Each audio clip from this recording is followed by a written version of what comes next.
The whole idea about conditioning the kids is the idea of creating a new generation that thinks differently than the previous generation. Teaching the kids that they should think a certain way, or they should feel a certain way, or they should vote a certain way.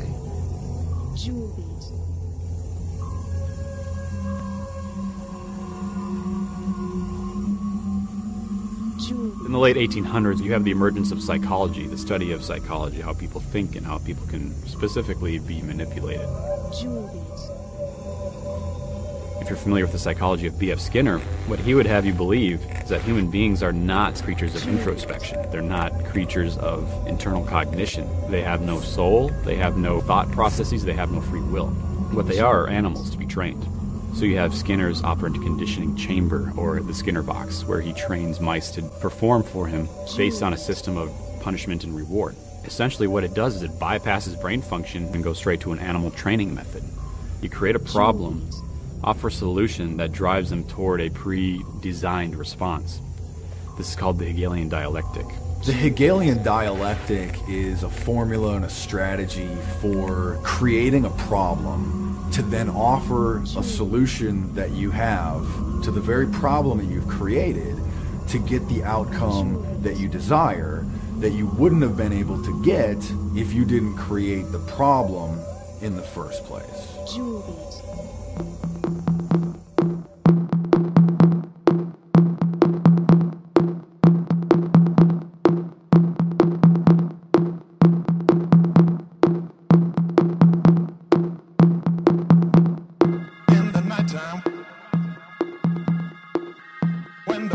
At us rest,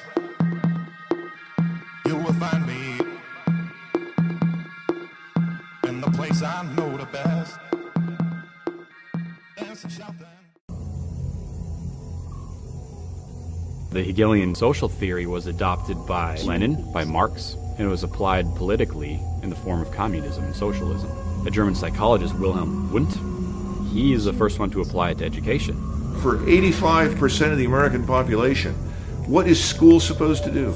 Provide a path to employment and good citizenship.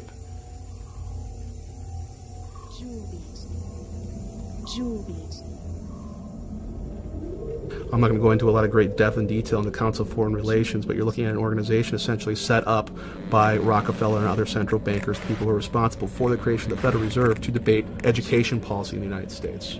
It used to be that education was run by the states. Today you have funding and financing taking place with the federal government, whereby if public schooling systems don't do what they want, they get their funding cut. The Reese Foundation, the Ford Foundation, the Carnegie Foundation, and the Rockefeller Foundation, all these major foundations that can actually give American taxpayer subsidized grants to individuals who do things according to their criteria. A tax credit is when you get to keep your money because of some reason. A subsidy is when I, the government, actually collect that money, and then I turn around and pick a certain behavior that I want, and then I subsidize that. This was revealed in the book Lines of Credit, Ropes of Bondage, in which H.R. Gaither of the Ford Foundation revealed to Norman Dodd of the Reese Foundation that they were taking their directives from the White House.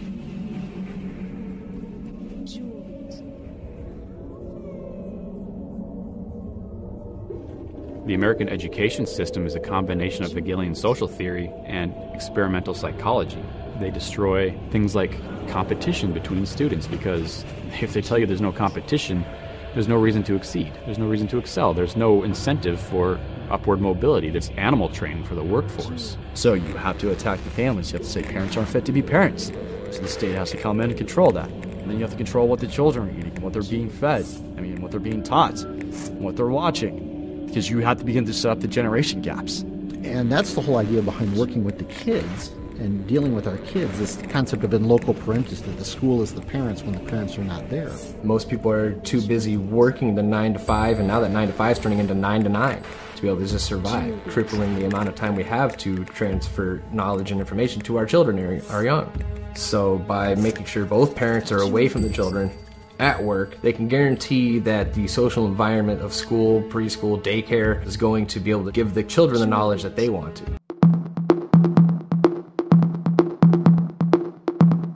Saturn Symbolism. So let's get into it. Now, the first thing that you have to realize when studying the occult and the New World Order and all these different agendas that are going on is that there are all kinds of different branches of occult study and occult teaching. There are alchemy elements, there are satanic elements, there are witchcraft elements, there are New Age elements, there's even Buddhist elements, Mormon elements. I mean, all of these things interweave and are interwoven into each other. And what it all comes back to is satanic symbolism. You have to remember, Satan wants to be God.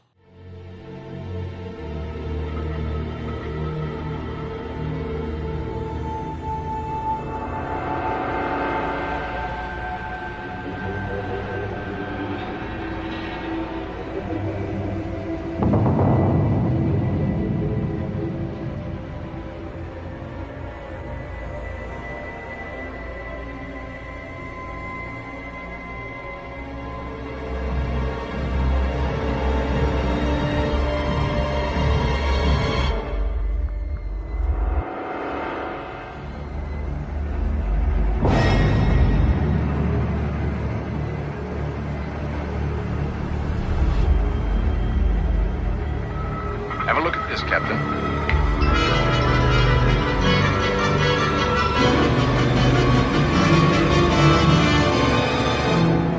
What's that? Undetermined. Whatever it is, it's blocking our way. When we move, it moves as well.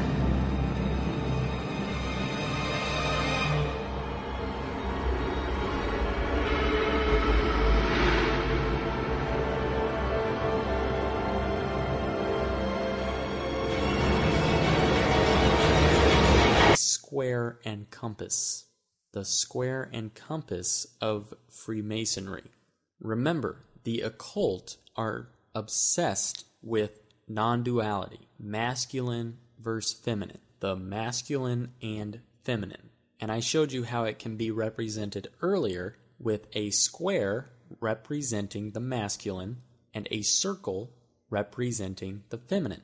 In terms of Saturn, this comes from the rings around Saturn representing the feminine, and Saturn itself, which represents a cube representing the masculine. Now think about the square and compass. A compass makes a circle, and a square, well, makes squares. So again, you see the masculine and the feminine parts of the square and compass symbology of Freemasonry, which is also depicted and derives from a hexagon, which is found on Saturn, which represents Hades. Do you see how this all comes back? It all interweaves into each other, guys. Now, what does the square and compass have in common with the hexagram?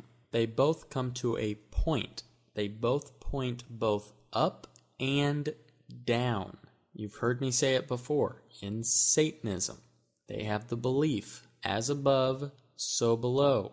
Again, non-duality. Now, looking again at the square and compass, we also see hidden in plain sight the seal of Saturn. The seal of Saturn is 2 X's, and you can clearly see that the square and compass form 2 X's. Now remember, like I keep saying, Saturn is the planetary representation of a star. It is a false star, just as Satan is a false god.